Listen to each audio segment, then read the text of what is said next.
Olá, sejam muito bem-vindos! Hoje a gente vai desvendar um tema que tira o sono de muita gente, a tributação de cartórios.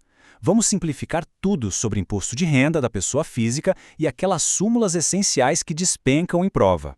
Todo este material é baseado nos estudos do professor doutor Marcelo Lessa, do incrível projeto ENAC Turbo. Então, vamos direto ao que interessa. E aqui está o ponto de partida de tudo. A atividade de cartório vive nessa dualidade, né? É um serviço público, mas a gestão é privada. E é exatamente essa natureza híbrida que cria a grande questão, aquela que confunde muita gente. No final das contas, para a Receita Federal, quem paga o imposto? É uma empresa, com CNPJ? Ou é o titular, a pessoa por trás de tudo? A resposta para isso define todo o resto. E a resposta, que é a base de todo o nosso raciocínio, é direta e reta. A tributação é feita na pessoa física. É o CPF do titular do cartório que responde pelo imposto. Ponto. Muita gente cai na armadilha de pensar no CNPJ, que o cartório precisa ter para contratar funcionários e tudo mais. Mas olha, para o leão, o que importa mesmo é a pessoa. Essa é a regra de ouro número 1, e não dá para esquecer. Ok, então já firmamos essa base. A tributação é na pessoa física. Agora, a gente começa a construir o resto do prédio em cima desse alicerce. A partir dessa única regra, vamos entender como todo o resto funciona. A forma de recolher o imposto, o que pode ou não ser deduzido, tudo se encaixa a partir de agora. Vamos conhecer os 3 pilares desse sistema. Bom, são 3 pilares que sustentam todo esse regime. Primeiro, como a gente acabou de ver, a tributação é na pessoa física, pelo imposto de renda. Segundo, o recolhimento não é anual, ele é mensal e obrigatório, feito pelo Carnê-Leão. E terceiro, e este aqui é um ponto crucial, a apuração é pelo regime de caixa. E o que isso quer dizer? É simples. A receita só é tributada no mês em que o dinheiro de fato entra na conta e a despesa só pode ser deduzida no mês em que ela é de fato paga.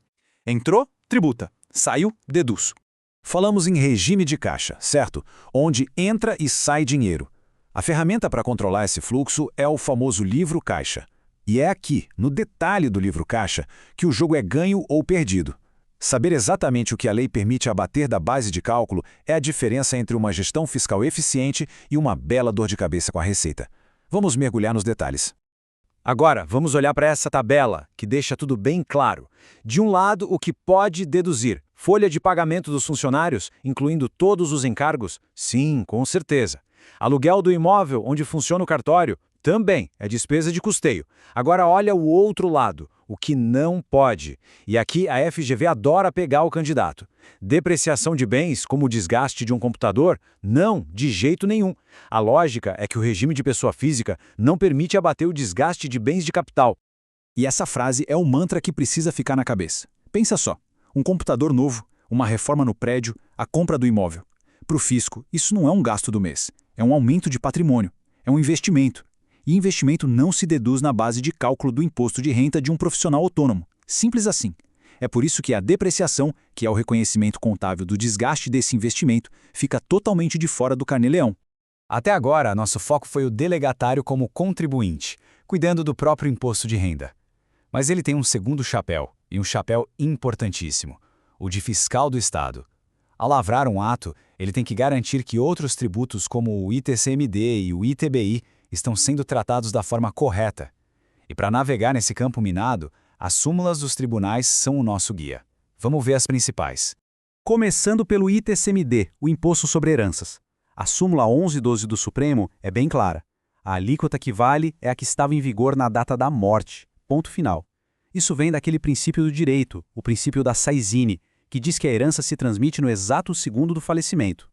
Então, se a lei mudar e a alíquota aumentar anos depois, no meio do inventário, essa nova alíquota não pode ser aplicada. O fato gerador já ocorreu lá atrás. E aqui, muita atenção, porque vem a pegadinha clássica de prova. A súmula 113 parece contradizer a anterior, mas na verdade ela complementa. Olha só, enquanto a alíquota é da data do óbito, o valor do bem para calcular o imposto é o da data da avaliação. E faz todo sentido, né? É para corrigir a inflação, a valorização do imóvel. Então o segredo é separar as duas coisas. Alíquota da data da morte, base de cálculo da data da avaliação. Agora, uma exceção que vira o jogo de cabeça para baixo, o arrolamento sumário. Imagina a cena. Todos os herdeiros são maiores, estão de acordo, tudo amigável. Nesse caso específico, o STJ, no tema 1074, inverteu a lógica. O juiz libera o formal de partilha antes do pagamento do imposto, e a parte mais impactante para o registrador. Ele recebe esse título e é obrigado a registrar, mesmo sem a guia do ITCMD paga. A cobrança fica para depois, um acerto de contas entre a fazenda e o herdeiro. Essa regra é uma quebra de paradigma e precisa ser memorizada. Mudando agora para o ITBI, o Imposto da Compra e Venda de Imóveis. A súmula 656 do STF é um clássico de questão de múltipla escolha. A regra é simples e direta. É proibido ter alíquotas progressivas para o ITBI com base no valor do imóvel. Ou seja, o município não pode criar uma regra do tipo: imóveis até 100 mil pagam 2%, acima disso pagam 3%. A alíquota tem que ser a mesma para todo mundo, não importa se o imóvel é caro ou barato. E sobre o IPTU? A súmula 160 do STJ é uma aula sobre o princípio da legalidade. Funciona assim. O prefeito pode, por um simples decreto, corrigir a base de cálculo do imposto, só aplicando o índice de inflação. Isso é só atualização monetária. Mas se a prefeitura quiser dar um aumento real acima da inflação para refletir a valorização do bairro, por exemplo, aí um decreto não basta. É preciso uma lei aprovada pelos vereadores. Para fechar nosso bloco de jurisprudência, a grande questão do ISS, o Imposto sobre Serviços. Discutiu-se por muito tempo se cartórios pagavam ou não esse imposto municipal. E o STF, na ação direta de inconstitucionalidade 3089, bateu o martelo, sim, incide ISS. A tese de que haveria imunidade tributária foi por água abaixo. O argumento foi que, embora o serviço seja público, a exploração é privada e visa o lucro. Então, fim da discussão.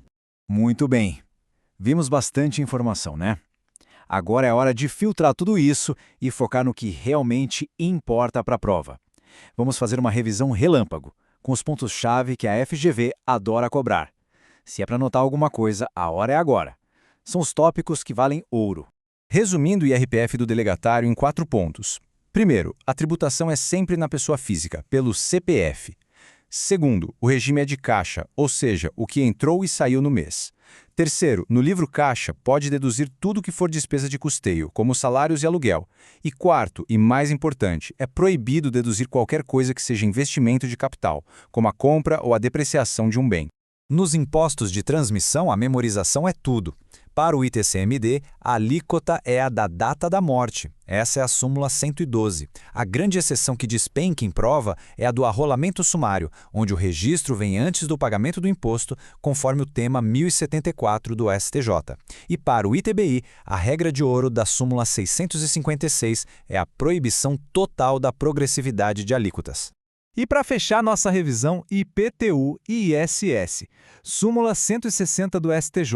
Aumento real na base de cálculo do IPTU precisa de lei. Simples decreto só serve para corrigir a inflação. E a ADI 3089 do STF pacificou de vez atividade de cartório pague ISS sim. A tese da imunidade não colou. São pontos diretos com altíssima chance de aparecerem na prova. E com isso, a gente volta à nossa reflexão inicial. O delegatário vive nessa linha tênue, com um pé no mundo privado e outro no público. De um lado, é o gestor do seu negócio, se preocupando com o livro caixa, com as despesas. Do outro, é o guardião dos cofres públicos, aplicando súmulas complexas para fiscalizar o imposto dos outros. Então fica a pergunta para a gente pensar: onde está o maior desafio? É na gestão da própria renda ou na fiscalização da renda alheia? Uma boa questão para refletir.